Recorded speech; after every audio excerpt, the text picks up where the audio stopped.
Welcome back to a new video on the derivation of demand curve using the indifference curve approach. Derivation of the demand curve using the indifference curves approach.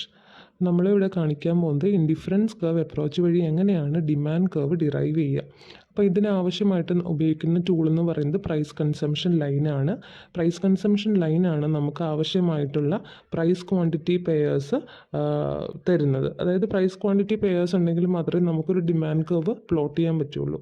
So it is given by the price consumption line. ഇനി നമുക്ക് price consumption line എങ്ങനെയാണ് കിട്ടുന്നതെന്ന് നോക്കാം.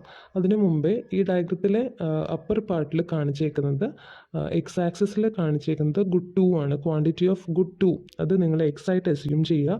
അതുപോലെ Y ആക്സിസിൽ കാണിക്കുന്നത് quantity of good 1 ആണ്. അത് വൈ ആയിട്ട് അസ്യൂം ചെയ്യുക. ഇനി അതുപോലെ തന്നെ AX1 എന്ന് പറയുന്ന ബഡ്ജറ്റ് ലൈനാണ്.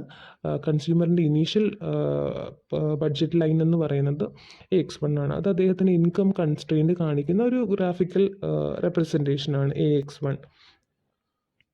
This budget line AX1 is tangential to the indifference curve IC1. അപ്പം ഈ ബഡ്ജറ്റ് ലൈനും IC1 എന്ന് പറയുന്ന ഇൻഡിഫറൻസ് കർവും ടാൻജൻഷ്യൽ ആകുന്ന പോയിന്റ് E ആണ്.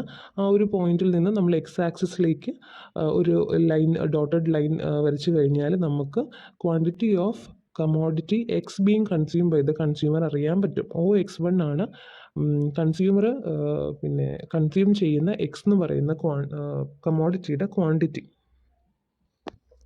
അതുപോലെ ഇനിയിപ്പോൾ നമ്മൾ അസ്യൂം ചെയ്യുകയാണ് എക്സിൻ്റെ പ്രൈസ് അവിടെ കുറഞ്ഞു. എക്സിൻ്റെ പ്രൈസ് കുറയുമ്പോൾ അദ്ദേഹത്തിൻ്റെ പർച്ചേസിങ് പവർ കൂടുകയും കൂടുതൽ എമൗണ്ട് ഓഫ് എക്സ് വാങ്ങാൻ പറ്റുകയും ചെയ്യും. അതായത് budget line rightward shift ചെയ്തു ടു AX2. ഇപ്പോൾ പുതിയ ബഡ്ജറ്റ് ലൈൻ എന്ന് പറയുന്നത് AX2 ആണ്.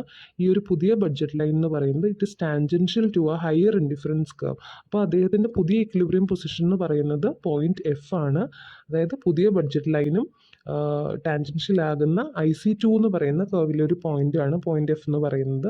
അപ്പോൾ ആ ഒരു പോയിന്റിൽ നിന്ന് ഡോട്ടഡ് ലൈൻ എക്സ് ആക്സിസിലേക്ക് വരച്ചു കഴിഞ്ഞാൽ the quantity of commodity X, അതായത് അഡീഷണൽ അയാൾ എത്ര വാങ്ങിച്ചെന്ന് നമുക്കറിയാൻ പറ്റും. ഇപ്പോൾ OX2 ആണ് അദ്ദേഹം പിന്നെ പർച്ചേസ് ചെയ്തിരിക്കുന്ന ക്വാണ്ടിറ്റി ഓഫ് എക്സ് എന്ന് പറയുന്നത്.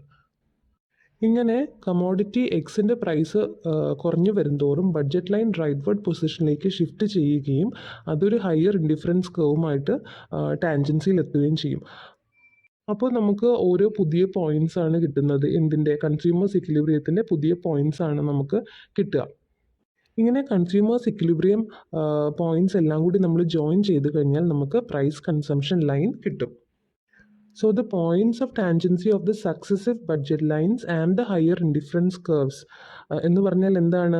ബഡ്ജറ്റ് ലൈൻ്റെയും ഹയർ ഇൻഡിഫറൻസ് കർവുടെയും ടാൻജൻസി പോയിന്റ് എന്ന് പറയുന്നത് പുതിയ കൺസ്യൂമേഴ്സ് ഇക്വിലിബ്രിയം പോയിന്റ്സ് ആണ്. അപ്പോൾ അത് ജോയിൻ ചെയ്ത് കഴിഞ്ഞാലാണ് നമുക്ക് പ്രൈസ് കൺസംഷൻ ലൈൻ കിട്ടുക. അതിൽ നിന്നാണ് നമ്മൾ കമോഡിറ്റി എക്സിൻ്റെ ഡിമാൻഡ് കർവ് താഴെ പ്ലോട്ട് ചെയ്തെടുക്കുന്നത്. അപ്പോൾ നമ്മൾ കണ്ടു പോയിന്റ് ഇയിൽ consumer he buys a quantity X1 at price P1. അപ്പം P1 ആണ് X1ൻ്റെ പ്രൈസ് എന്ന് പറയുന്നത്.